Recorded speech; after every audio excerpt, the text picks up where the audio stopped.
hati, atasan ke bawahan, guru ke murid, pemimpin ke hati.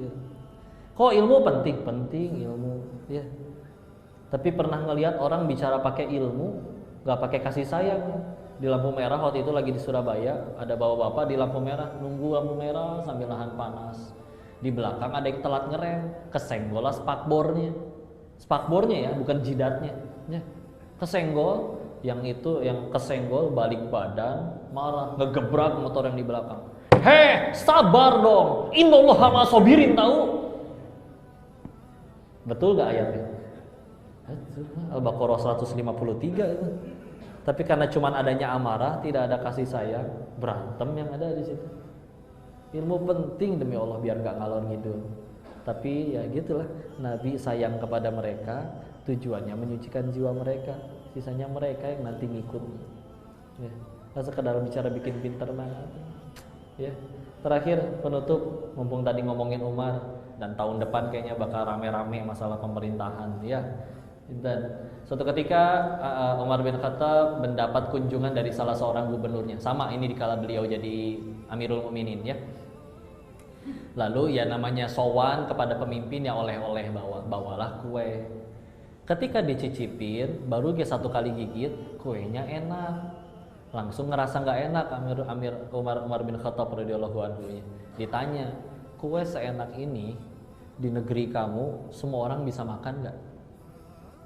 Sampai yang paling nggak punya uang sekalipun. Dijawab dong, enggak juga sih, dah ini teh mahal. Ngomongnya nggak kayak gini ya, karena beliau bukan orang Sunda. Ya. Cuman ini mah misal aja, punten ya, biar saya bahasakan gitu ya. Ya enggak sih, dah ini teh mahal, nggak semua orang sanggup beli. Ya. Apa kata Sayyidina Umar? Gimana untamu, bawa pulang kembali kue ini. Ditanya, emang kenapa ini hanya kue wahai Amirul Mukminin? Nasihatnya luar biasa. Ketahuilah, kita memimpin, kalau negeri kita kelaparan, kitalah yang harus paling pertama kali lapar. Dan kalau akhirnya negeri kita makmur sejahtera, wallahi demi Allah, kitalah pemimpin yang harus paling terakhir kenyang.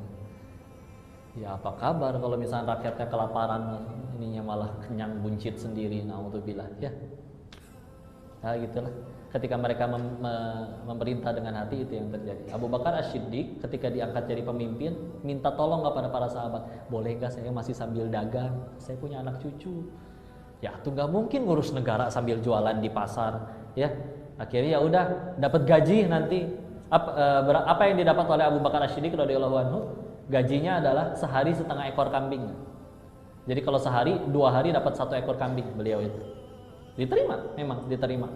Tapi setelah 2 tahun wafat, ditemukanlah wasiat, anak cucunya baru meneruskan. Dapat wasiatnya apa? Disedekahkan dari harta pribadinya Abu Bakar sejumlah nilai kambing yang pernah diterima selama 2 tahun tersebut diinfakkan untuk negara. Bisa dibilang berarti beliau mimpin negara 2 tahun gratis. Wallahi. Ya. Karena kalau makmur ya cinta atau nggak mau memimpinnya. Masa contoh sesempurna ini kita nggak mau ikutin ya? Ini ngikutin Nabi ya. Paling berkah. Yuk lihatlah jujur-jujuran. Masalah manusia tuh paling banyak kalau mau jujur kita sendiri dah yang undang. Silakan tonton semua film azab manapun. Jadi film azab ya. Iya kan? Diawali dari apa? Entah dia durhaka ke orang tuanya atau apapun itu. Ya. Ini juga jadi renungan buat kita ya. Ini mah PR tapi nggak usah dijawab ya. Di Jepang katanya banyak film porno, Pak. Karena ternyata di sana orang pada nggak mau nikah. Di Korea kebanyakan drama romantis. Karena di sana perceraian tinggi.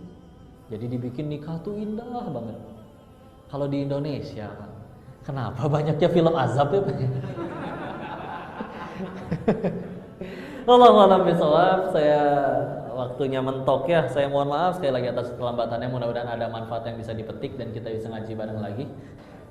Istilah ya, saya closingnya pakai pertanyaan sederhana saja. Tolong dijawab rame-rame sama-sama. 1, apa kita punya keinginan? Punya. 2, apa Allah juga punya keinginan? Punya. Allah ingin kita selamat, bahagia dan lain-lain. 3, dari lahir sampai detik ini, jujur, lebih banyak mengejar yang Allah suka atau yang kita suka?